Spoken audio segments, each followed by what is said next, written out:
They were the best Cardass bands, hands down, number one, second to none. 4 years of Cardass music existing, Gramax made it to the Super Bowl and Tour de Force.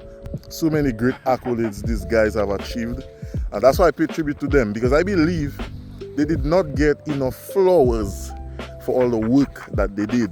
So that's why I made that video in celebration of Gramax. So there are some questions that was asked, and I find the best way to answer those questions are in a video. So this is what I'm doing right now, in the exact same spot that I recorded the tribute to Gramax. Question number 1.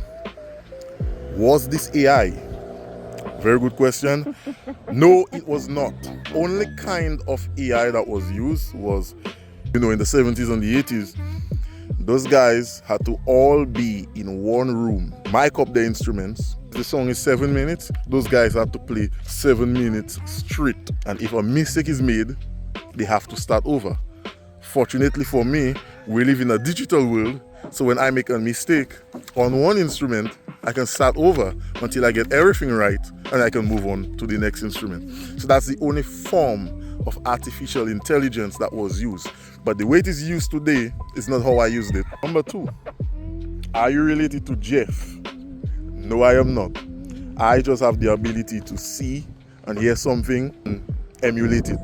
For example, you all know Shaggy, dancehall legend. Shawty, you're my angel, you're my darling. His verse goes like this: life is one big party when you're still young. I can just hear something and emulate it. Like another artist. Dominic. Okay. Question number 3. Who was the easiest, 2 hardest to emulate? Alright, so there were 5 guys: Marky, Bolo, Tipam, Soul, and Jeff Joe. Easiest to emulate was Bolo. Mr. Elon Rodney, a natural human drum machine. That guy was insane. Still is, in his 70s, and still extremely talented. Bolo, if you're watching that, big up. You know how long talks already, big up. They give you a little insight as to the recording process. Some things you can do over, but I did the drums in one take. Record from Politic all the way to If I CS. I actually had my iPad on the side, knowing which song came next, so I know exactly what to do. But all of that was up there. Start recording, start playing, and hope for the best, because I wanted it to be as authentic as possible. So I did it in one take. So for those of you clean ears, you can hear all the mistakes and all the mad hits I did. Some of those were mistakes, some of you might not pick it up, but there are a lot of mistakes inside there. I kept it original as I can be. So that was that. After Bolo, there's Jeff. Those of you who don't know now, you know, I suck at speaking Creole. I have the talent to sing it, so I did that. Number 3 is a tie between the bass man and the guitar man, Tipam and Soul. I paid them 2 or 3 times, listen to the entire take by itself and with the music, and I'll choose between each takes. I like that part more, I like what I did there more than that part, and then I'll put it in. So that came into the editing and all of that. But each of those parts were done in 2 or 3 takes, complete, so no pause and put yourself in or catch yourself in now. From the starting, from Politic all the way to If I CS, 1 take, and then I do that again, and then I do that again. And then I will choose my favorite parts, because every time I play, there's something I would do different.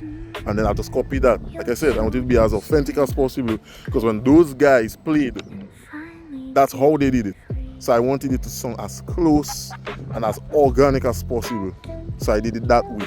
And last but not least, the hardest had to be Marky, the keyboardist. Let me tell you a thing about my boy Marky. At that time in 1980, that guy was playing 6 keyboards at once. So when you listen to Gramax, that guy was just moving between keyboards, playing different parts. That's a thing I don't think anybody else in Dominica was doing that at that time. And that was part of why Gramax became what it was. They was a show band. So those guys were just extremely talented. To try and copy all that live, I cannot. Imagine I made him directly after the shot and he was just laughing me through everything. Because trying to keep up with what he used to do, his head was just like that. You know? So big up Marky, deadliest keyboardist in Dominica. Big up. Yeah, I go. Yeah. 4. Is this a new Carter's band? No, this is not a band. For some of you, I saw some comments saying we want those guys to play here and there and there. Nah. So for those of you looking, yes, I don't have locks at all.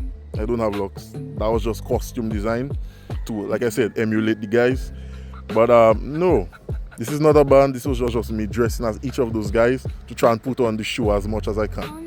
Even though it was me playing everything. How old are you? I'm very young. But to be honest, I'm 28. I'll be 29 in September the 16th. So yes, I think I know why you're asking that question, but yes, I am just 28 years old at the time of recording this video. 6. How do the guys feel about the medley? Ooh, I know who has that question. That was my sister who has that question. Who also sings backup on this exact medley. She sang backup and she was the one who asked that question. How did the guys feel about the tribute? Let me tell you, they are more than appreciative of everything that I did for hours. I mean, when me and Soul on our phone, that's the guitarist, when Soul and I on our phone, it always crosses the hour mark. Even if the call was intended to be 5 to 10 minutes, it ends up crossing the hour mark. We stay talking for hours. Same thing for Marky. Met in town the other day, and we stayed almost 2 hours just stand up talking strictly music. You know, Bolo was the same thing. We stayed long. You understand me? Those guys were just, you know, amazed. They're extremely happy that I did this for them, and they are very critical fellas, eh? So they want it to sound perfect. Because if you listen to Gramax records, I might tell you, you record in a time like 1980 when plenty mistakes can be made, not making that much mistakes, and they were killing it every time. So I had to put my best foot forward, and let me tell you, they approve. They approve. So that's good. Yeah, so how do the guys feel about it? They loved it. Simply put, they loved it. Then number 7. So basically, once your surname is John Baptist, you talented? Okay. Short answer, yes. Once your surname is John Baptist, you talented. Yes. Because I mean, okay, let me give you something quite interesting. Or you know a partner for WCK that used to drum called Pelham John Baptist. You know one of the biggest booyah artists today, aka Trilla G. His name is Gael John Baptist. You understand me?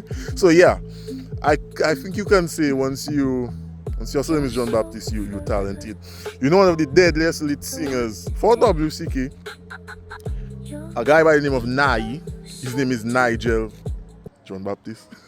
So yeah. So I guess you picking up what I putting down.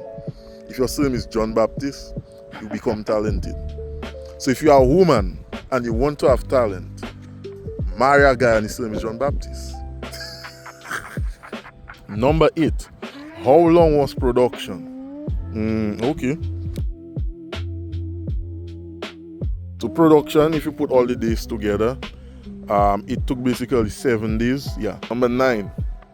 Will you be on WCMF? Woo!